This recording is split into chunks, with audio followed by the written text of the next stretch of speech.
जय मसीह की दोस्तों मैं आशा करता हूं कि आप हर दिन हर पल प्रार्थना कर रहे होंगे अपने जीवन के लिए भी, और इस वर्तमान समय में जो भी दुनिया में आपको और मुझे सुनाई देता है उन तमाम लोगों के लिए जहां पर प्रॉब्लम समस्याएं जब भी हम सुनते हैं उन लोगों के लिए भी आप और मैं प्रार्थना कर रहे होंगे। और दोस्तों विशेष करके जो बीते समयों में बजिंदर सिंह केस को लेकर जो भी अब समय हुआ है 1 महीने से ज्यादा भी, तो भी दोस्तों आप उसके लिए भी प्रार्थना में लगे रहे होंगे। जिस प्रकार वचन हमें कहने की कोशिश करता है कि निरंतर प्रार्थना करते रहो, यानी कि हमें हर पल हर वक्त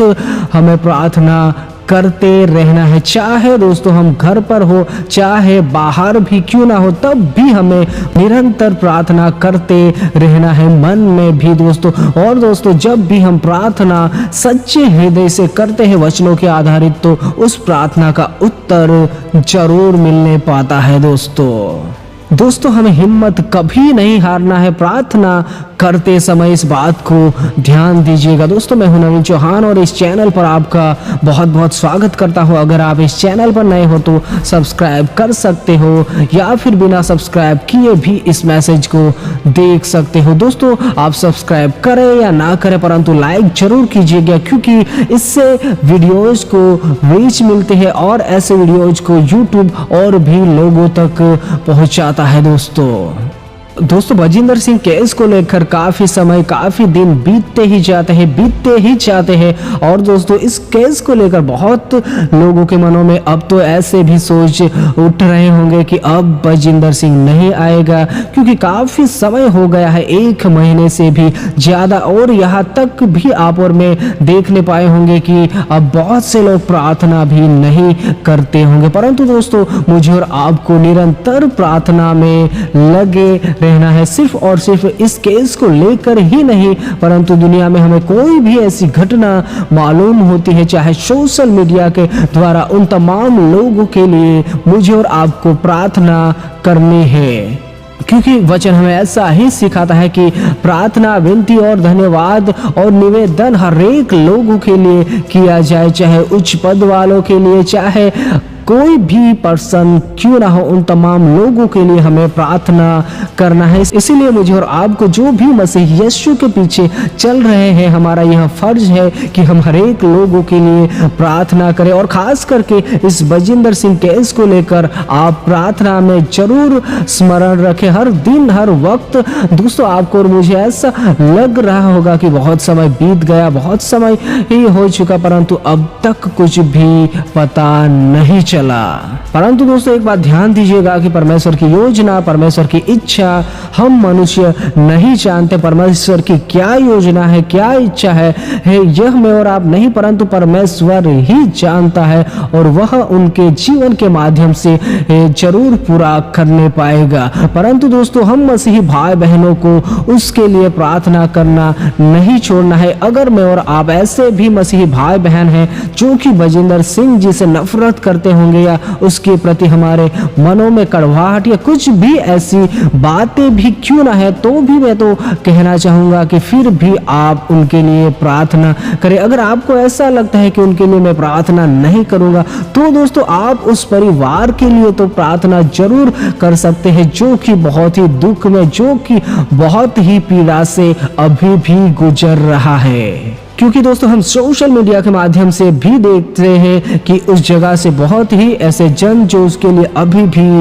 रो रो कर प्रार्थना करते हैं, और उसमें खास करके जो बजिंदर सिंह जी की जो बेटी है और उसके जो बच्चे और भी है, वह भी रो रो कर अभी भी परमेश्वर से विनती करते हैं कि परमेश्वर अपने उस दास को वापस उस जगह से बाहर लाएगा। दोस्तों ऐसी जब बात हमारे सामने आती है तो हमें भी बहुत ही दुख लगता है, क्योंकि दोस्तों उसका परिवार जो है वह अभी भी पीड़ा से गुजर रहा है। और हम मसीह में एक जन होने के नाते, मसीह में एक देह होने के नाते हमें भी उस दुख का एहसास होता है, क्योंकि शायद हम अलग अलग जगह पर क्यों ना रह रहे हैं, परंतु जब कोई मसीही व्यक्ति दुख में होता है तब उसके साथ हमें भी दुख जरूर होता है। क्योंकि जिस प्रकार वचन भी हमें समझाता है है कि हम मसीह में अलग नहीं है, क्योंकि मसीह भी एक है, परमेश्वर भी एक है, और विश्वास भी एक है, आत्मा भी एक है, और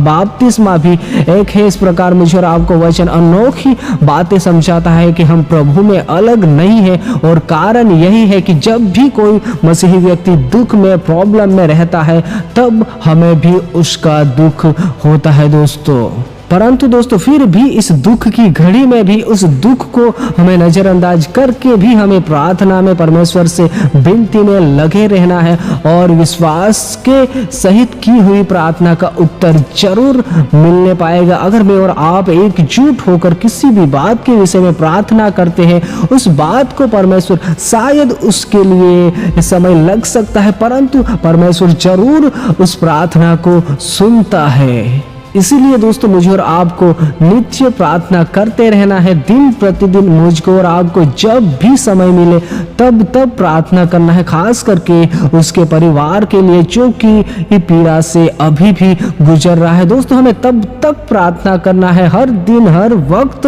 मैं यही आपके सम्मुख इन वचनों के द्वारा आता रहूंगा, जब तक परमेश्वर की योजना उस परिवार के जीवन में प्रकट ना होती, जब परमेश्वर उन तमाम परिवारों को शांति से नहीं भर देता, तब तक मैं आपसे यही कहना चाहूंगा कि हमें प्रार्थना करते रहना है, क्योंकि हम मसीह में अलग नहीं है। हमारा परमेश्वर भी एक है, और जिस जगह पर मैं और आप जाने वाले हैं वह जगह भी एक ही है। हम मसीह में एक ही है, और वही परमेश्वर मुझे और आपको सिखाता है कि हमें मसीह में एक ही रहना है। हमें हमारे ही हित की नहीं, परंतु दूसरे की हित की भी चिंता करना है। इसलिए दोस्तों मैं यही कहना चाहूंगा, आप इस दुनिया के किसी भी कोने में रह रहे हो, आप भी प्रार्थना कीजिए, खास करके उसके परिवार के लिए और उस संस्था से जुड़े हुए लोगों के लिए प्रार्थना जरूर कीजिए। और उस संस्था से जुड़े हुए तमाम लोगों से मैं यही कहना चाहूंगा कि आप विश्वास में दृढ़ रहिए, मजबूत रहिए, और प्रार्थना में आगे बढ़ते रहिए, और एक दूसरे का साथ दीजिए, क्योंकि यही घड़ी वह रहती है, यही वह समय रहता है कि हम कितने ईमानदार है, कितने लोग ईमानदार है उस संस्था के प्रति या फिर परमेश्वर के प्रति, यह ऐसी घड़ी में ही मालूम पड़ता है दोस्तों। इसलिए अपने विश्वास को कभी मत खोइए, परमेश्वर जरूर आपके द्वारा भी कार्य करेगा। और उस जगह पर, जिस जगह पर पहले सभाएं होती थी और अब भी हो रही है, जो कि उसका परिवार उस सभा को चला रहा है, यानी कि उसके परिवार के द्वारा जो परमेश्वर उस सभा को चला रहा है, और अब भी वह सभा चल रही है, और आने वाले समय में भी वह चलती रहेगी। परंतु ऐसी घड़ी में मुझे और आपको उन लोगों का सपोर्ट करना बहुत ही जरूरी है, और कुछ करे या ना करे,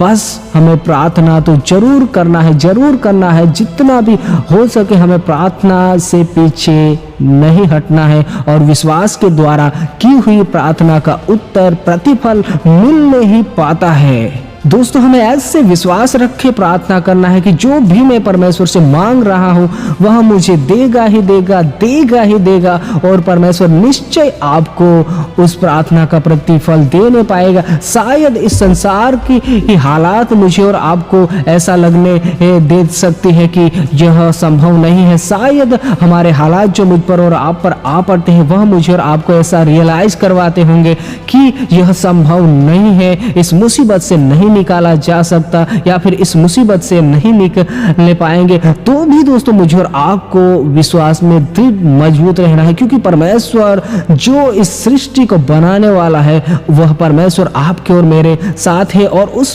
परमेश्वर के लिए कोई भी असंभव बात नहीं है, ना बल से ना शक्ति से, परंतु परमेश्वर की आत्मा के द्वारा चाहे कोई भी पहाड़ क्यों ना हो, वह टल सकता है, वह हट सकता है। इस बात को कभी नहीं भूलेगा, क्योंकि आदि भी परमेश्वर है, अंत भी परमेश्वर है, शुरुआत भी परमेश्वर है, और दोस्तों जो आने वाला है वह भी परमेश्वर है। यानी कि ये पूरी सृष्टि परमेश्वर के ही नियंत्रण में है। परमेश्वर जो चाहे वह कर सकता है, परंतु हमें विश्वास को खोना नहीं है। और जब हम विश्वास में बने रहते हैं उस पर दृढ़ निश्चय के साथ वचनों के अनुसार प्रार्थना करते ही रहते हैं, और उसके बाद में और आप देखने पाते हैं प्रार्थना का उत्तर हमारे जीवन में, यानी कि प्रार्थना का प्रतिफल में और आप देखने पाते हैं। दोस्तों, इस मैसेज को देखने वाले तमाम लोगों से मैं कहना चाहूँगा, सिर्फ और सिर्फ वही प्रॉब्लम नहीं, परंतु आप और मेरे जीवन में भी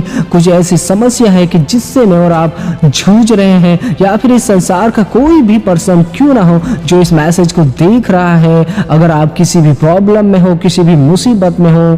मनुष्य के ऊपर ध्यान देने से बदले परमेश्वर के वचनों पर ध्यान दे, परमेश्वर पर ध्यान दे और एक दृढ़ निश्चय, दृढ़ विश्वास के साथ परमेश्वर पर भरोसा रखिए, प्रार्थना कीजिए और उस प्रार्थना के प्रति आप वफादार रहिए, वचनों के साथ आप खड़े रहिए और आप देखने पाओगे परमेश्वर आपके जीवन में भी अनोखे कामों को करने पाएगा और आप अपने जीवन में चंगाई, छुटकारा या फिर उस प्रॉब्लम से आजाद होते हुए देखने पाओगे, क्योंकि परमेश्वर सर्व सामर्थी परमेश्वर है, उसके लिए कोई भी बात असंभव नहीं है, परंतु वह केवल और केवल मेरे और आपके विश्वास को देखता है, क्योंकि वचन ही मुझे और आपको सिखाता है कि विश्वास बिना उसे प्रसन्न करना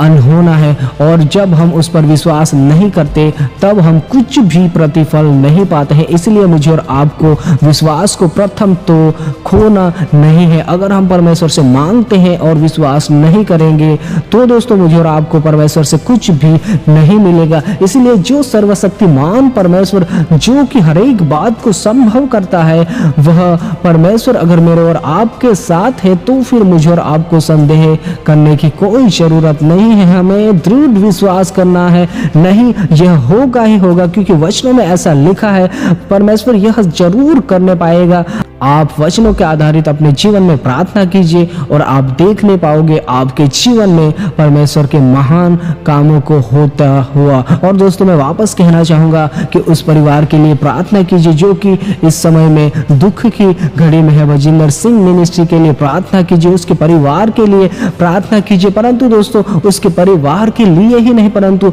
दुनिया के तमाम लोगों के लिए प्रार्थना करें दिन प्रतिदिन, क्योंकि हमारे मसीही यीशु की यही आज्ञा है कि प्रार्थना, निवेदन और विनती, धन्यवाद हर एक लोगों के लिए किया जाए, क्योंकि इसीलिए मुझे और आपको परमेश्वर ने चुना है। दोस्तों, सबको जय मसीह की।